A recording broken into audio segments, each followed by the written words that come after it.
El Valle de Potrerillos se ubica en plena cordillera de los Andes, a unos 1.300 metros sobre el nivel del mar, considerado zona de frontera por limitar con la República de Chile. Potrerillos se encuentra a los pies de la cadena montañosa llamada Cordón del Plata y a unos 70 kilómetros al oeste de la ciudad de Mendoza.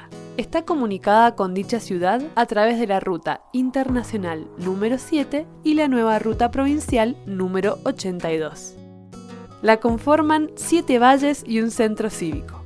La villa de Potrerillos, villa cabecera de este distrito, fue relocalizada en el año 1999, con la construcción del dique Potrerillos. Durante la semana, la población estable ocupa 1/3 de los inmuebles construidos, siendo que en vacaciones y fines de semana la población se triplica. El potencial turístico de esta zona se encuentra en un momento de inminente expansión, debido a la explotación económica del embalse Potrerillos con la notable atracción que genera el lago y el majestuoso Camino del Perilago.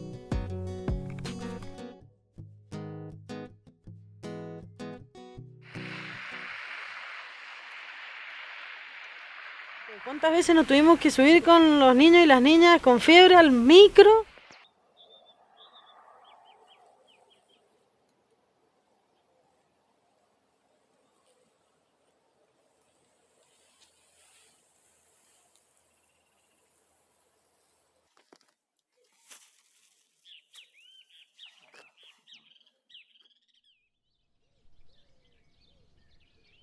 Hicimos una compra colectiva, tipo condominio, y ahí cada uno empezamos a construir nuestras casas, varias de las casas.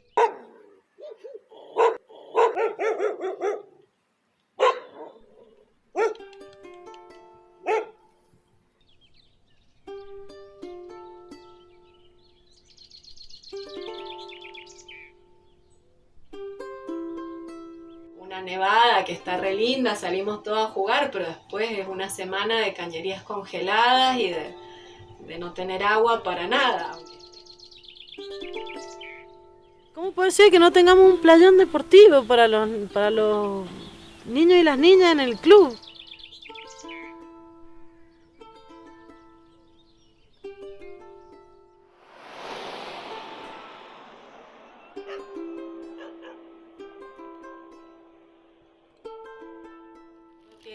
Mi hija volvía de la escuela y no llegaba y estaba el viento y qué sé yo, y era que había un tronco cortando la avenida de los Cóndores y el micro había quedado atrapado de un lado y los chicos no llegaban de la escuela, ¿no?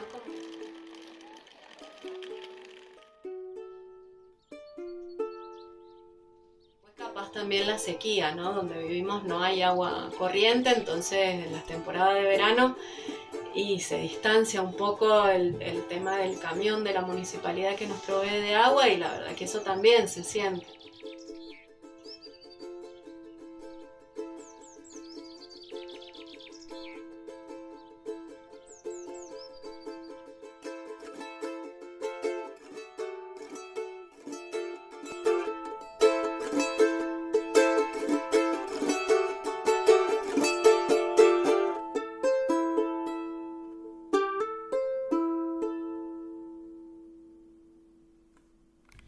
Bueno, ya estábamos en la cama todos descansando, recibí un llamado de una chica llamada Cecilia Merino que vive camino a Los Negritos, bastante lejos de acá, que de ella desde su ventana me cuenta que veía el fuego y por la ubicación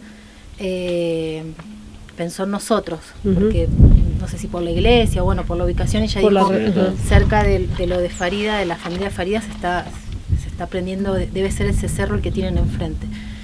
Yo mucho no entendía cuando atendí el teléfono de qué se trataba, hasta que me asomo por la puerta y ya se empieza a ver que el cerro que tenemos acá enfrente ya estaba como en llamas. Lo que es impresionante es la velocidad con la que, digamos, empezó a bajar ese fuego y cómo bajaba por el viento y por la magnitud del incendio.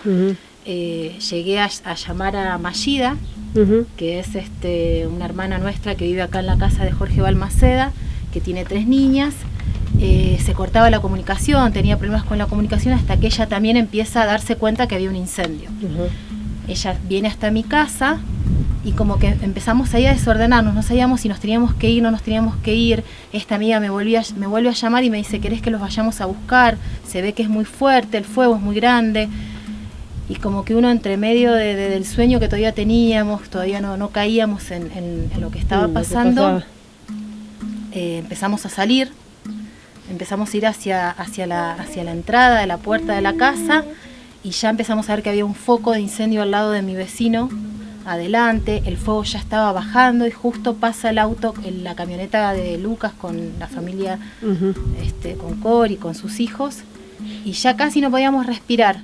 De casualidad nos llamó un familiar de la ciudad, preguntándonos del incendio. Y cuando nos despertamos con ese llamado, ya el fuego estaba muy avanzado bajando ese cerro. Era una cosa espantosa, gigante.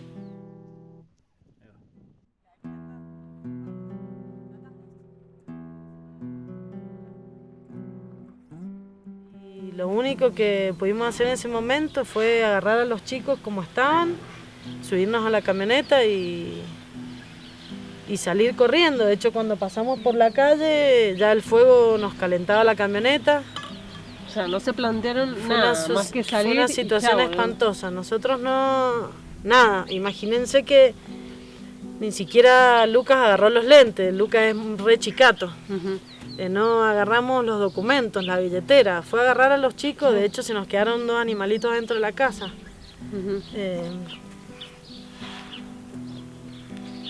De hecho, se nos quedaron animalitos dentro de la casa porque no pudimos pensar en otra cosa que en salvarnos la vida.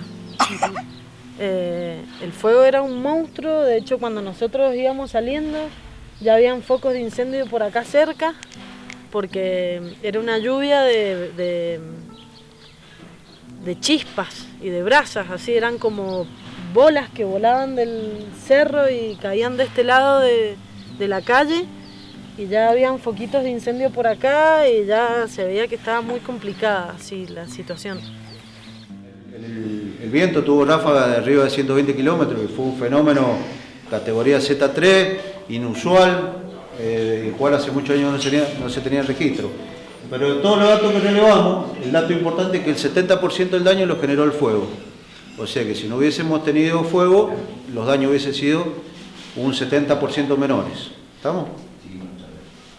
Porque mientras hacíamos la evacuación de la zona, se nos caían los árboles, no podíamos sacar los camiones de bomberos, no podíamos sacar la gente. Entonces, bueno, se activaron la motorniveladora de vialidad, la de la municipalidad, la retroexcavadora, camiones volcadores.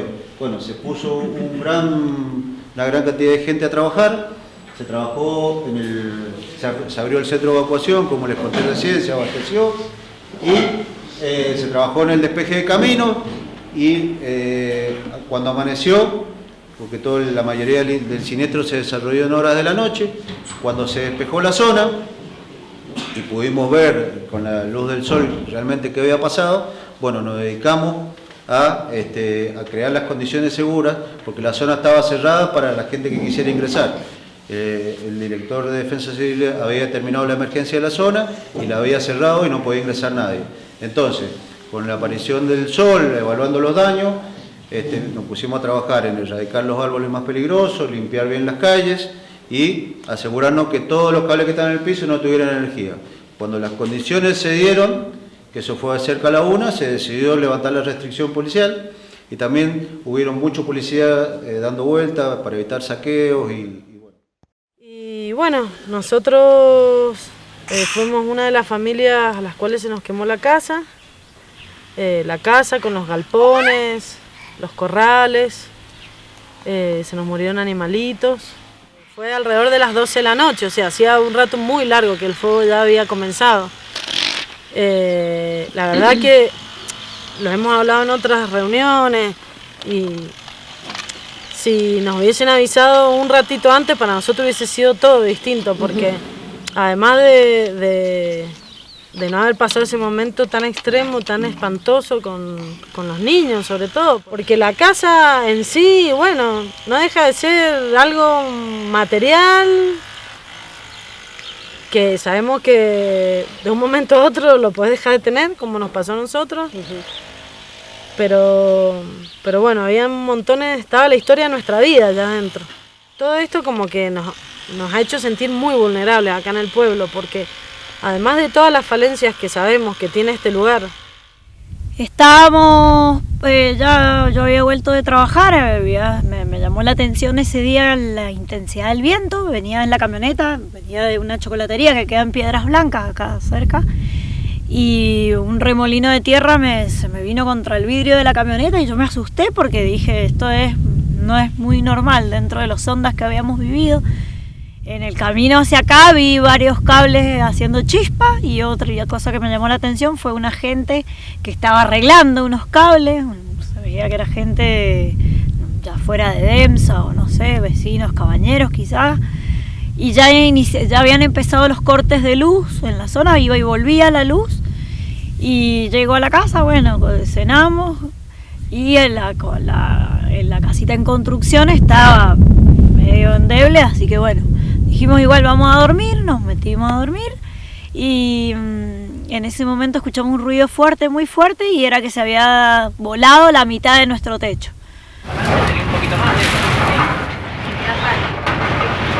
Todos los años vientos onda hasta que vino el viento donde vinieron a festejar.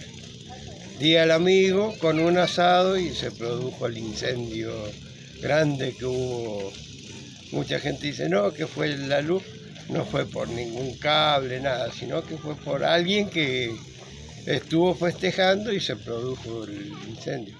Un 25 de mayo, me acuerdo, fuertísimo, que levantó un montón de techos, casa prefabricada que se las tiró todo el viento, sí, eso me acuerdo. Es difícil, invierno es difícil. Los primeros años, últimos años no es tan difícil porque no hay nieve, entonces no es difícil. Pero los primeros años sí era muy difícil porque teníamos 50 centímetros de nieve en la calle, no se podía salir. Entonces tenía que proveerte mercadería, leña para la estufa, gas para la cocina, tener todo anticipado antes del invierno, tener todo ya. Y así la pasábamos. Y bueno, con la luz, yo justo ese día no estaba porque bajé a comprar mercadería y habían quedado los chicos míos nomás acá. Y tuvimos que dejar de comprar mercadería y subir y que no pudimos llegar porque no se podía pasar. Los chicos lloraban, nos decían, no, que llegó hasta acá. Sí, nos llegó hasta la punta del jardín, pero bueno. Estuvimos hasta el otro día sin poder cruzar para acá, a la casa. Y sin luz estuvimos una semana.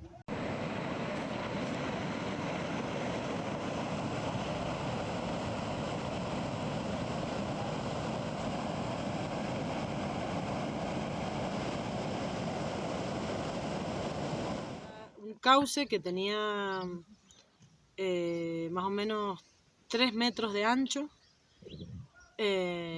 Y jamás nos sentimos amenazados, de hecho nos alegrábamos cuando sentíamos que bajaba el agua. Es como parte de la naturaleza, de todos los fenómenos que vemos y que son tan tangibles cuando uno vive así en contacto con la naturaleza. En el verano este río crecía y nosotros sentíamos que se estaba llenando el dique y que estaban pasando todas las cosas que tenían que pasar porque estaba lloviendo mucho. Y bueno, ese día que fue el 4 de enero del 2020 sentimos otra cosa. Sentimos muchísimo miedo y nos dimos cuenta de la dimensión del daño que había hecho el fuego por cómo había dejado los suelos. Esto es impresionante, impresionante. Necesitamos la máquina de hidráulica urgente acá. Hidráulica urgente, por favor. Esto no se puede seguir más así. Se nos está metiendo el agua.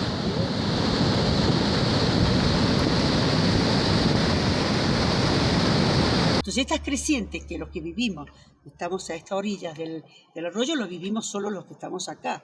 Hay orillas, hay gente que nunca se entera de estas crecientes.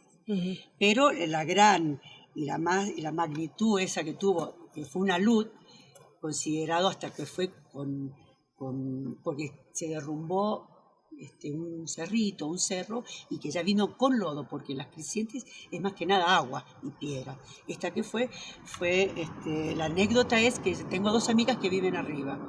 Una estaba en Piedras Blancas y me llamaba, ¿cómo estás, Graciela? Y yo le decía, todo bien, ¿qué pasa? Acá es un desastre, los turistas corren desesperados.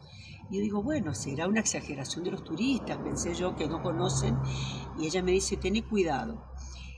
Me habla otra amiga que vive más abajo, casi a la altura de lo que es Las Vegas, así cerca de lo que abajo de la iglesia, y me dice, estoy subido a un cerro, Graciela, cuidado.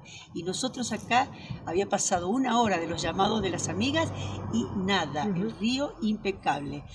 A estar atenta al llamado de mis amigas, yo estuve atenta con mi familia, y al rato, habrá sido 1 hora, sentimos nosotros bajar el alud, que era no había visto en 25 años el alud con lodo, y sumamente lento. El de agua es más rápido y este era muy lento.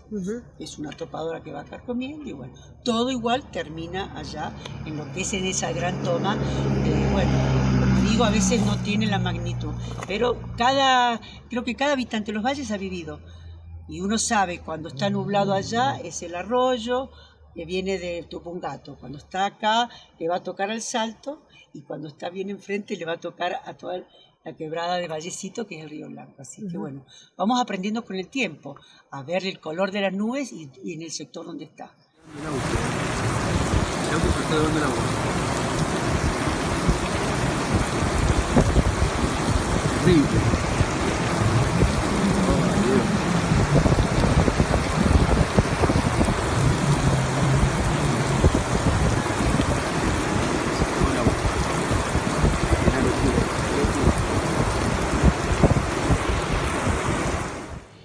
Bueno, después de haberles contado más o menos las experiencias tenidas en los años, más las últimas, que es este gran incendio, y bueno, en la luz, que fue lo más grande que se ha vivido en estos años, bueno, uno siente que no hay sincronización entre las instituciones del Estado, municipio, llámese policía, llámese uniones vecinales. Creo que lo que hay es una buena voluntad de la gente de juntarse y más que nada, si no han habido daños así de muertes humanas, ha sido porque la gente ha actuado con mucho ímpetu y con mucha conciencia, pero todo lo que es en cuanto a ayuda de los entes del gobierno siempre han llegado tarde, y sin un plan de operación y de sincronización. Siempre sabemos que vialidad son nuestros vecinos, los mismos que trabajan. Los policías no son vecinos, pero algunos sí viven. Del municipio, algunos sí o no, de irrigación. Entonces, a veces los mismos vecinos actúan más por vecinos que por ser trabajadores del Estado. Eso sería más o menos por lo cual han obrado bien. Pero no hay, desde las escuelas tampoco hay. Yo trabajé 20 años en las escuelas, fui docente, así que sé no solo de la escuela de Las Vegas, sino de las avispas y del Salto. Y tampoco he visto desde esa área que es educación, haber visto que se haya sincronizado ni con el centro de salud. No hay trabajo en red de los organismos del Estado. Eso es algo muy notable y que simplemente depende de una buena voluntad de un trabajador de esa institución o de un vecino que colabore. Se sigue viendo que hay cosas que no hay. Por ejemplo, los bomberos hasta el día de hoy estamos que según que se conforma o no una estación de bomberos, pero igual llega a ocurrir un incendio de esa magnitud, tenemos que salir igual con los baldes y avisarnos entre los vecinos. No se ve y uno dice, llamo al 911 y sabemos que todo va a ser tarde lo que llegue.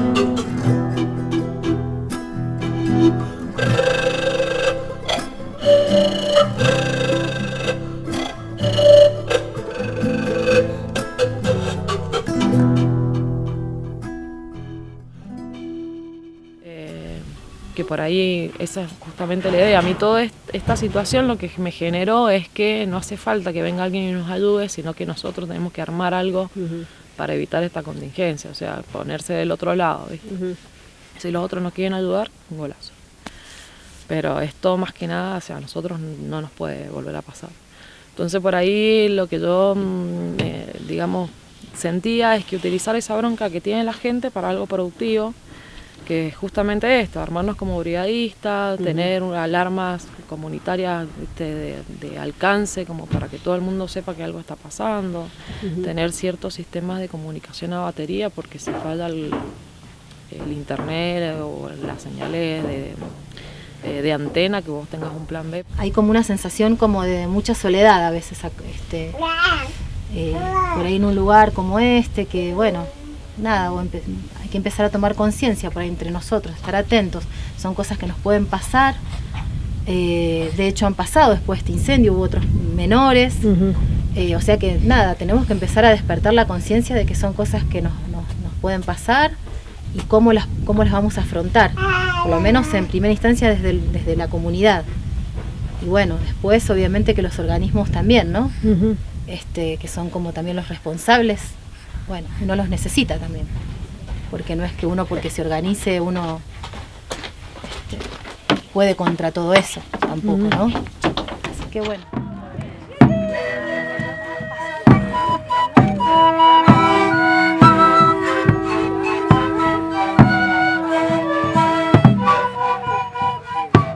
Se vivió, yo creo que todas las personas lo vivimos como con mucho miedo y creo que también ese miedo después se transformó en una actitud más de organización, más de encuentro entre todos los vecinos, afectados y no afectados. Y al día siguiente o a los 2 días ya nos empezamos a reunir entre todas las personas de la comunidad, de los distintos valles, en un club que hay acá, que es el Club El Plata, y empezamos a pensar, bueno, opciones para poder darnos una mano. Y nos organizamos sin conocernos, muchos vecinos, la verdad que fue un momento también de conocernos. Yo hacía poco que estaba viviendo acá y fue un momento de encuentro, de organización y de conocer a los vecinos. Y empezamos a organizarnos. Lo primero que queríamos resolver era, bueno, lo inmediato, era cómo dar una mano a las personas que se habían quedado sin sus casas porque se habían prendido fuego o parte de sus pertenencias se habían prendido fuego, así que empezamos a organizar campañas para juntar justamente donaciones de ropa, dinero, materiales de construcción. Y bueno, fueron varias semanas intensas de mucho laburo todos los días en el club, rotándonos entre los vecinos para poder sostener, digamos, la llegada de materiales, de donaciones, la distribución de eso, también de alimentos también. Y fue una experiencia muy fuerte que creo que después de esa experiencia desembarcó en un montón de otros espacios de encuentro, de organización entre vecinos que siguen hasta hoy. Me acuerdo que en un momento cae un auto y se baja una señora con 2 cajitas. Al lado de la cantidad de cosas que llegaban, parecía insignificante, pero eran 2 cajitas muy bonitas, como muy preparadas, y la mujer no las quería dejar, quería hablar con alguien antes de dejarla. Entonces me acerco a charlar con ella y me dice, no, es que estas cajitas las ha preparado una viejita, una mujer muy mayor, que había estado refugiada en el tiempo de la guerra, y que ella se acordaba que cuando niña estuvo refugiada esperaban ansiosos la llegada de las donaciones que venían de la ayuda humanitaria por la guerra y que lo que más esperaban eran los chocolates, las golosinas. Entonces ella había preparado 2 cajitas que quería que especialmente llegaran a las familias que habían perdido todo. Bueno, yo me ocupé personalmente de que llegaran, una fue a la Corina y la otra a la Emi. Y cuando las abrieron y nos contaron lo que había, eran todos cariñitos, eran chocolates, eran cremitas para las manos, una bolsa de agua caliente, todas cosas que uno diría, ay, ¿qué te pones a pensar en eso? Pero que en realidad las dos tuvieron como la misma respuesta, ¿no? De que qué bonito gesto el haber pensado que había niños de por medio, que uno le estaba pasando mal y que era como un cariñito recibir eso. Eso me parecía lindo de contar. Cerca del 70% del planeta está compuesto por agua y 1/3 de la Tierra está cubierta por bosques. Estos recursos son esenciales para vivir. Regulan el ciclo del agua, generan oxígeno, almacenan carbono y son el hogar de millones de seres vivos. nuestra intervención sobre la naturaleza puede generar transformaciones positivas o afectarla de forma negativa. El río Mendoza abastece a más de 1 millón de personas. Debemos protegerlo. En julio de 2019, fuertes incendios dejaron secuelas en la región. Trabajando en conjunto, podemos reparar estos daños. Sumá Nativas es el proyecto de restauración de la cuenca alta del río Mendoza. De forma articulada y con soluciones basadas en la naturaleza, comenzamos con la recuperación de las primeras 15 hectáreas. Ya sembramos la primera semilla. Devolvamos vida. Bueno, los objetivos principales del proyecto son, por un lado, restaurar 15 hectáreas de la zona que se quemó. Por otro lado, restaurar de forma pasiva esas áreas también, permitiendo que el ecosistema se recupere de forma natural. Y por otro lado, algunas acciones de control y de manejo de exóticas. Y tiene también una pata muy importante el proyecto de trabajo con la comunidad y poder generar un vivero de plantas nativas acá en la zona de Las Vegas, para que pueda, por un lado, proveer al proyecto y a su vez tener un objetivo de educación ambiental también en la comunidad y poder llegar a la gente y explicarles la importancia de las plantas nativas y los tiempos que tiene de recuperación estos ecosistemas, que son tiempos muy largos. Entonces es fundamental crear una conciencia en la comunidad de que si hacemos un asado o lo que sea, tener en cuenta que si no lo apagamos bien o no tenemos los cuidados necesarios, no lo hacemos en zonas habilitadas también, podemos generar problemas como fue el incendio del 2019. Y esto, para que el ecosistema se recupere, tienen que pasar muchos años, décadas inclusive. Entonces, bueno, en respuesta a esto también es que surge el proyecto de Sumá Nativas, para ayudar un poco al ecosistema a que se recupere de una forma un poco más rápida, digamos. Bueno, ahora en este momento estamos acá trabajando con parte del equipo de Sumá Nativas y todas las personas que se han acercado de la comunidad y se han interesado en el proyecto. Estamos construyendo un vivero de plantas nativas comunitario y bueno, hemos empezado con el cierre. Estamos acá en el Club El Plata, que nos ha brindado este espacio y bueno, la idea es poder trabajar entre todos y construir este espacio y que sea un espacio que se apropie la comunidad, que lo usen no solo como vivero comunitario, sino que pueda servir para desarrollar distintos tipos de capacitaciones, que puedan venir escuelas a conocerlo y bueno, y seguir generando estos talleres o intercambios para que la gente conozca un poco más de lo que son los ecosistemas de montaña y las plantas nativas. Desde el 2019, a raíz de un incendio que fue bastante grosso, muy grave, no lo había vivido nunca en mis 25 años, que fue el famoso incendio del Día del Amigo, y a partir desde allí empezaron como a confluir inquietudes de los vecinos, donde nos reunimos y a tratar temas que nos dimos cuenta de lo vulnerables que éramos a la hora de un desastre de esa magnitud. Meses después surge la gran lucha mendocina, que es por la 7722, para defender una modificación que se había hecho de esa ley, que es la guardiana del agua. Volvió a surgir en el pueblo una nueva unión para poder manifestarnos junto con asambleas y vecinos de toda la provincia y manifestar que no estábamos de acuerdo y que no dábamos consenso social. En Potrerillos hicimos cortes de ruta, que eso era lo que evidenciaba y nos poníamos a favor de las demás asambleas que teníamos que hacer trabajos en el territorio. Nos seguimos juntando y en ese verano del 2020 conformamos la Asamblea del Agua de Potrerillos. Bueno, nuestros ejes principales fueron en ese año, que fue año de pandemia después, eran trabajar sobre el área ambiental protegida, que es un área ambiental municipal que ya lleva 10 años con ordenanza aprobada y todo, y trabajar sobre el eje, sobre el tratamiento del agua, sobre cuáles eran las funciones del ente irrigación en nuestro pueblo. Y bueno, y le hemos puesto mucha fuerza y énfasis en el área ambiental protegida de Potrerillos, que consideramos que es fundamental y esencial empezar a abordarla, y lo que está faltando es el plan de manejo. Y bueno, creo que el beneficio del área ambiental protegida nos va a beneficiar porque ya estamos notando los que venimos, yo 25 años viviendo acá, con familia que hace 60 años están en el lugar. Vemos que el incremento de los habitantes permanentes y a su vez del flujo turístico que es cada vez mayor y va siendo de una forma exponencial, porque desde el municipio de Luján está vendiéndonos como polo turístico, todo también a raíz del dique, que lleva sus 20 años.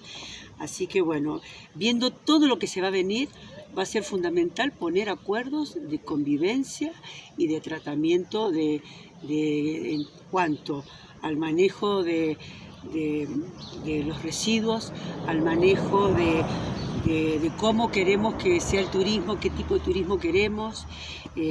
Después tener en cuenta todas las contingencias climáticas, que no son poco en este lugar de montaña.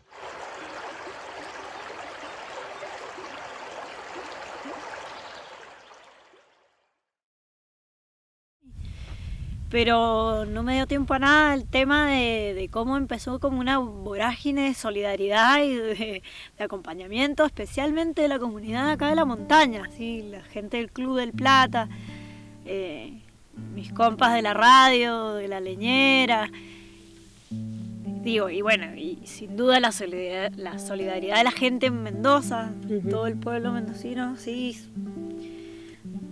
quienes más, quienes menos, pero todos ahí al pie del cañón colaborando con lo que, bueno, hasta el día de hoy, un mes después, me siguen preguntando qué necesito y bueno, acá estamos tratando de salir adelante gracias a una comunidad maravillosa que tenemos y un pueblo que ya se venía levantando solo históricamente, y ahora es como si esto le hubiera dado un envión. Sigo eligiendo vivir acá después de 25 años, de haber pasado, ya estoy jubilada de la escuela, porque yo creo que cuando nos vinimos a vivir, uno sentía ya que criar hijos en una ciudad, ya teníamos 2 chicos, tuvimos después otros 2 más, así que criar hijos en una ciudad iba a ser de una vorágine, lo estábamos viendo, era en cuanto a la cantidad y a la calidad de vida. Así que nos vinimos, tuvimos las posibilidades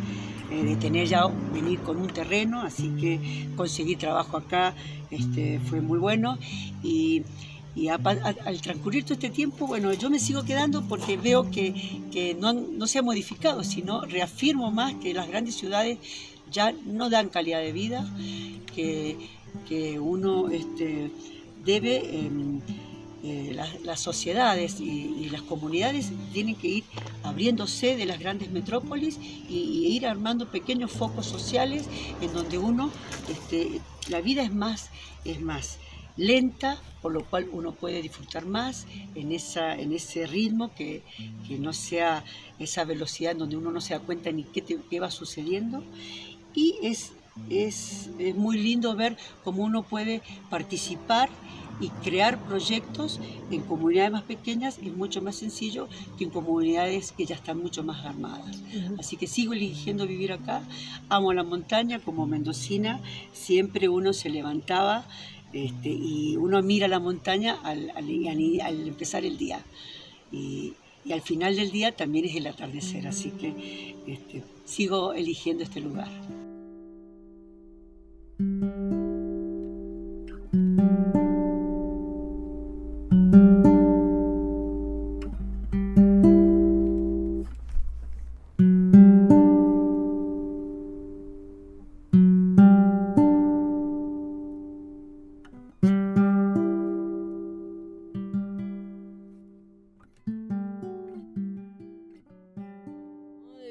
acá en la montaña tenemos un montón de experiencias y cotidianidades que son hermosas. Por ejemplo, la Traffic, que recorre los valles para buscar a los niños y a las niñas para llevarlos a la escuela. Pasa acá por la casa, pasa a las 8:10. A esa hora obviamente hace un frío impresionante y nosotros no vivimos sobre la calle, nosotros estamos como 150 metros hacia adentro, 200 metros hacia adentro, entonces nosotros no tenemos la posibilidad de que la Traffic pase y salimos corriendo a subirnos. Entonces, bueno, lo que pactamos con los choferes es de que le dejamos una faja de gaucho colgada en la tranquera, entonces cuando ellos llegan se estacionan, si ven la faja de gaucho quiere decir que Conrado va a la escuela, entonces nos esperan porque nosotros cuando la vemos llegar salimos, pero nos demoramos un poquito en llegar hasta la calle, a donde está la Traffic, así que si está la faja colgada nos esperan y si da la vuelta y ve que no está la faja colgada, sigue derecho. Y bueno, y además que queremos mucho Potrerillos, muchísimo. Más allá de todas sus falencias, amamos este lugar y lo seguimos eligiendo para vivir. Y en realidad yo elegí Potrerillos, no nací acá. Fui una de las personas que eligió vivir acá, siempre me gustó mucho la montaña, siempre venía mucho a la montaña y de a poco fui como dándome cuenta que sí, que elegía este lugar para vivir.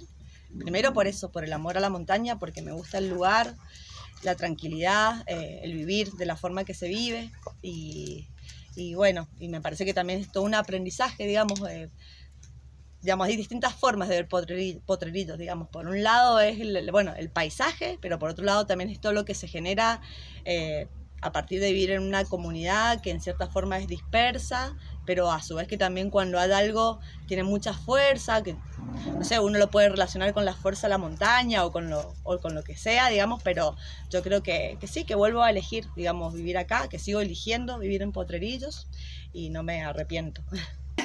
Sí, yo creo que hoy sí lo elijo. Y lo elijo primero porque impedimentos hay en todos lados, ¿no? Capaz que son distintos. Yo acá creo que encontré como una familia en la gente, ¿no? Como que me siento a gusto en ese sentido. Después, bueno, viento corre en todos lados, las cañadas se congelan en todos lados. Yo antes había vivido en zona rural mucho tiempo, entonces son contingencias que afectan igual en todos lados. Capaz no tanto la nieve, pero bueno, en distinta magnitud todas están en todos lados. Así que creo que sí, que lo elijo y lo elijo por la gente.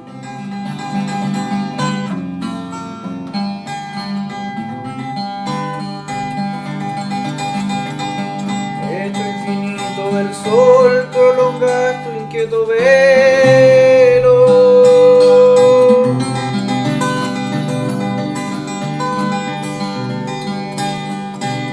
Hecho infinito del sol, prolonga tu inquieto velo hasta la orilla del cielo, guardando su resplandor.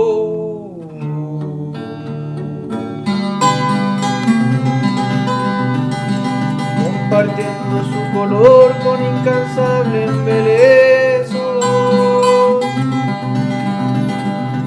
y amarrándote de un beso el universo y la tierra, de sol, luna y estrella. Mar nuestro, tú eres espejo.